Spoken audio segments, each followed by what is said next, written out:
back, everybody. Welcome back. Hey, look, a new title is about to release in December. Does anybody know? Does anybody know what's coming in December? Need for Speed Unbound. Need for Speed Unbound is coming in December. Does anybody care? Anybody? Anybody?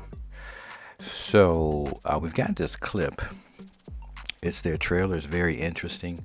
It looks really good. Of course, all Need for Speed games always look really good.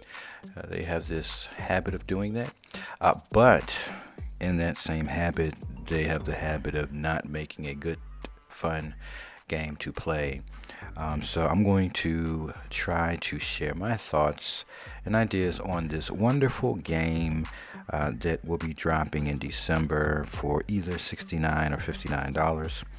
And is it something we should even pay attention to? Now, I am not a fan at this point. I used to be a fan way back during the time of PlayStation, PlayStation 2.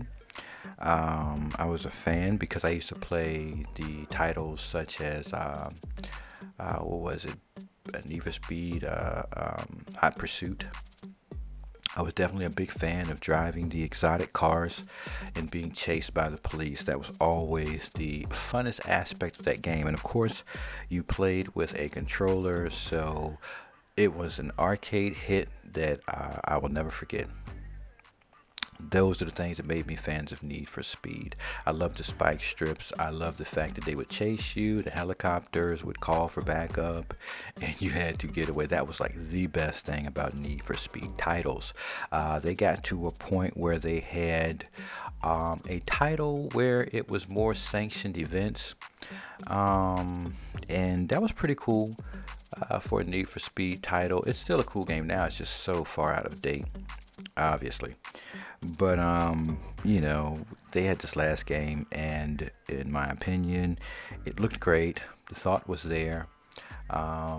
The daytime sanctioned events and the nighttime street racing and eluding the police. I definitely love agitating the police and getting them to chase you and see how much trouble you can get into, and if you can get away, or if you would get caught. That's the only reason. I do feel like that it wasn't. So it's an online multiplayer title, and I'm talking about the last one, not this new one, Unbound. Obviously, Unbound's going to be the same, a multiplayer online. But I felt like, you weren't really playing with other people in the game. You might get into an event or a race, and then the police start chasing you after the race is finished. Whoever wins, loses, da da da. Then the police chases, and I feel like the police didn't chase everybody, or maybe didn't prioritize, but it just really didn't. It didn't fit, and that's the last title, right? Also, I had a few problems with the fact that the game missed the cockpit view. I actually had issues with that. I think as a racing car title, it should have, certain views that you can play the game from. It's a race car title. I also feel like that in my time playing this previous title, that the game was extremely fake.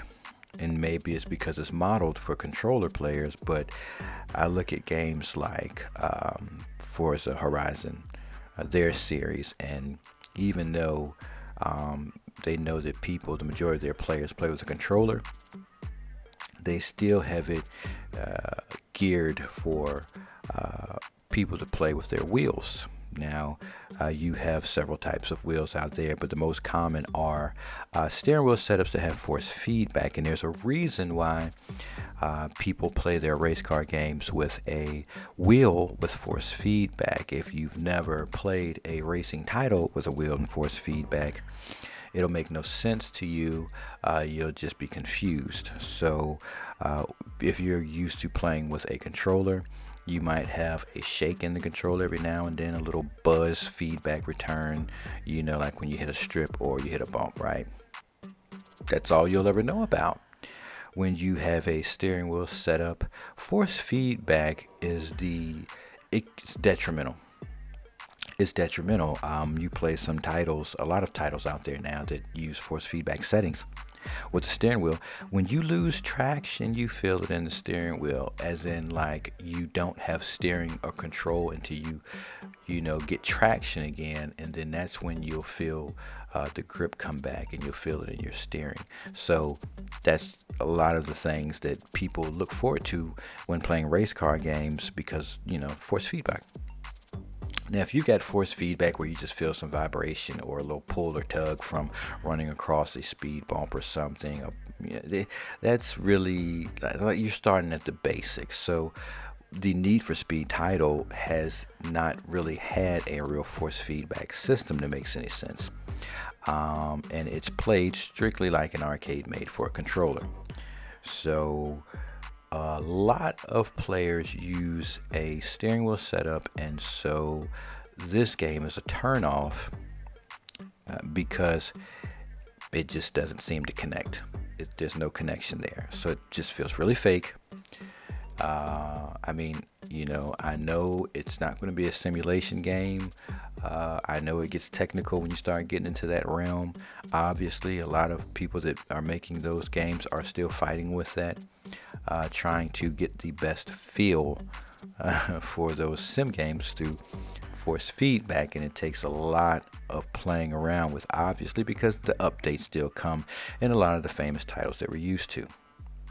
Now, from the Forza's point of view, I can't say anything bad about that. I think they got a good deal. Forza has a good deal with their force feedback settings. I don't know if that was something they decided to master early. I don't know. But, it's really great. You do have in Horizon 5 nighttime street race events. Is it anything like Need for Speed? Nah, not really. Need for Speed kind of, manhandles that aspect of the look and the type of racing event, what a street race would really look like. And also it doesn't have police chasing you, whereas Need for Speed does. But, it's Need for Speed's just, it's too arcadey. It's very hard to get a player to stick to it when it's just arcadey, and you're probably confused. Like, what does this guy keep saying arcadey? I'm telling you, if you have a steering wheel, you'll understand real quick what an arcade feel and a generic average racing game with some form of force feedback is supposed to feel like. Maybe we'll see it in this new title. I don't know. I'd be shocked because a lot of the Need for Speed games have been lacking. The race events are fun. I get it. They're fun. The police chases are fun. I get it. The hooking your car up is the best. I haven't seen any game do half as good as what Need for Speed does with vehicle customization. Nobody's going to touch them. Nobody. So in my opinion, Need for Speed needs to get in contact with other game development. Yeah, so I don't know. As of right now, they do lead the market with their customization of vehicles, and nobody is able to compete with them. Obviously, Forza is just not going to see that anytime soon. They're wrestling with costumes for the actual characters that you really hardly ever see in the game, so that's kind of strange in itself. And so yeah, they wrestle with their own things. But anyway, you look at it, this is a new Need for Speed title. It will be releasing in December. We'll probably be seeing more video footage of the game. We'll probably be seeing in the near future some of the things in the game, because as of right now, we've just seen a little, visual of what's going on with the game. We don't really know much about it. Obviously, they didn't tell us much. Maybe I'll go directly to their website and see if I can find any information and bring that together and put together a little video for it. But as of right now, it just looks like a great game, but that means nothing because that's Need for Speed titles for you. They always look great. They always, I mean, the concepts behind them are awesome, but like the play of the game, it's always just very arcade, generic, waste of time. Anyways, that's just my thoughts on it. I'm waiting for more stuff like you're waiting for more stuff. I hope it's a cool game, but I'm sure it's not going to be. It looks awesome. It just looks awesome. That's it. What can you say? It just looks awesome. Other than that, I don't know. Share your thoughts. Get in the comment section. What did you not like about the last title? And I really want to know. I want to know actually how many of you are playing with a wheel and pedal set with force feedback versus you who might be just playing with a controller, because there's a big difference there. And I would love to know how you feel about the last title and, hopes for this new title. And what racing games are you playing currently? I'd like to know that because I make videos on race car games, and I noticed that a lot of multiplayer is slim on a lot of games. It's slowed down on Forza's title as far as motorsport. It's still busy on Horizon. It's slowed down a lot on Automobilista. It's slowed down a good amount as well on ACC. I don't play iRacing because I'm not going to pay $15 a month when I'm dealing with a lot of other games as it is. If I pay you $15 a month but I can't play it till next month, you know what I'm saying, that's a wasted month. So that's why I don't do stuff like that. If I know I can't play the game, it's pointless for me to spend money. But anyway, share your thoughts. I'd like to know. And I'll probably be discussing this a little bit further after I go check out the website and see if there's anything on there for us. So I'll catch you all in the next episode.